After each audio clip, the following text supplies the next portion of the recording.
Siberia में ओयम्याकॉन नाम का एक छोटा सा गांव है। इसे धरती पर सबसे ठंडी बस्ती कहा जाता है।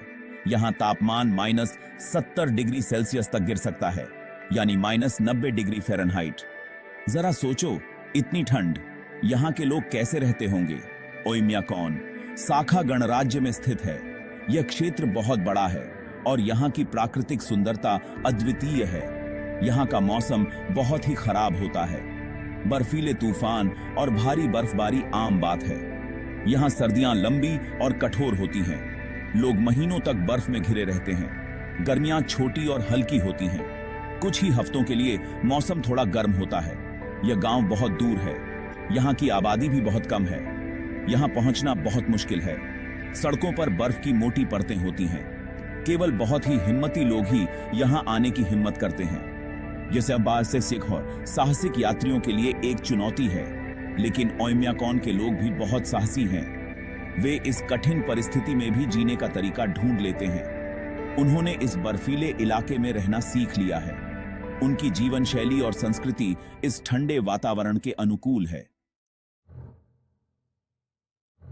ओयम्याकॉन की ठंड अलग ही होती है। यह हड्डियों को जमा देने वाली, रूह को कंपा देने वाली ठंड होती है। यह हर चीज में समा जाती है। यह इंसानों की सहन शक्ति की परीक्षा लेती है। लोहा त्वचा से चिपक जाता है। बैटरी जल्दी खत्म हो जाती है। कारों को चालू रखना पड़ता है, नहीं तो वो फिर से स्टार्ट नहीं होंगी। यहां सांस लेना भी तकलीफ देह हो सकता है। इतनी ठंडी हवा आपके फेफड़ों को नुकसान पहुंचा सकती है। ओयम्याकॉन में जीवन इस ठंड के इर्द गिर्द घूमता है। यह ठंड ही सब कुछ तय करती है। लोग क्या पहनते हैं, क्या खाते हैं, कैसे जीते हैं। ओयम्याकॉन में गर्म रहना बहुत जरूरी है। यहाँ की सर्दी इतनी कड़ाके की होती है कि अगर आप सावधान नहीं रहे तो मुश्किलें बढ़ सकती हैं। यहाँ के लोग पारंपरिक और आधुनिक दोनों ही तरीकों पर निर्भर रहते हैं। वे अपने पूर्वजों के ज्ञान और आधुनिक तकनीक का मिश्रण इस्तेमाल करते हैं। उन्होंने इस कड़ाके की ठंड में जिंदा रहने के तरीके ढूंढ निकाले हैं। उनके पास कई पीढ़ियों का अनुभव है जो उन्हें इस मौसम में जीवित रहने में मदद करता है। घरों को इस तरह बनाया जाता है कि वो ठंड को रोक सकें। ये घर विशेष रूप से डिजाइन किए गए हैं ताकि अंदर की गर्मी बाहर न निकले। ये मोटे लट्ठों से बने होते हैं। इन लट्ठों की मोटाई और मजबूती ठंड को बाहर रखने में मदद करती है। इनमें गर्मी रोकने के लिए कई परतें होती हैं। ये परतें घर को ठंड से बचाने के लिए एक अतिरिक्त सुरक्षा प्रदान करती हैं। खिड़कियां छोटी होती हैं ताकि गर्मी कम से कम बाहर निकले। छोटी खिड़कियां गर्मी को अंदर बनाए रखने में सहायक होती हैं। गर्मी का मुख्य स्रोत लकड़ी जलाने वाले चूल्हे हैं। ये चूल्हे न केवल गर्मी प्रदान करते हैं, बल्कि खाना पकाने के लिए भी उपयोगी होते हैं। ये चूल्हे गर्मी देते हैं और खाना पकाने की जगह भी। परिवार इन चूल्हों के आसपास इकट्ठा होते हैं और एक साथ समय बिताते हैं। कुछ घरों में आधुनिक हीटिंग सिस्टम भी होते हैं। ये सिस्टम ठंड के मौसम में अतिरिक्त आराम प्रदान करते हैं, लेकिन बिजली जाने पर इन पर भरोसा नहीं किया जा सकता। इसलिए पारंपरिक तरीकों का महत्व और भी बढ़ जाता है। कड़ाके की ठंड में जिंदा रहने के लिए कपड़े बहुत जरूरी हैं। कई परतों वाले कपड़े पहनना जरूरी है। लोग कई परतों वाले कपड़े पहनते हैं। इससे गर्मी अंदर रहती है और ठंड से बचाव होता है। बाहरी कपड़े आमतौर पर जानवरों के खाल से बने होते हैं। हिरण, लोमड़ी और खरगोश आम हैं। ये सामग्री बहुत अच्छी गर्मी रोकती है।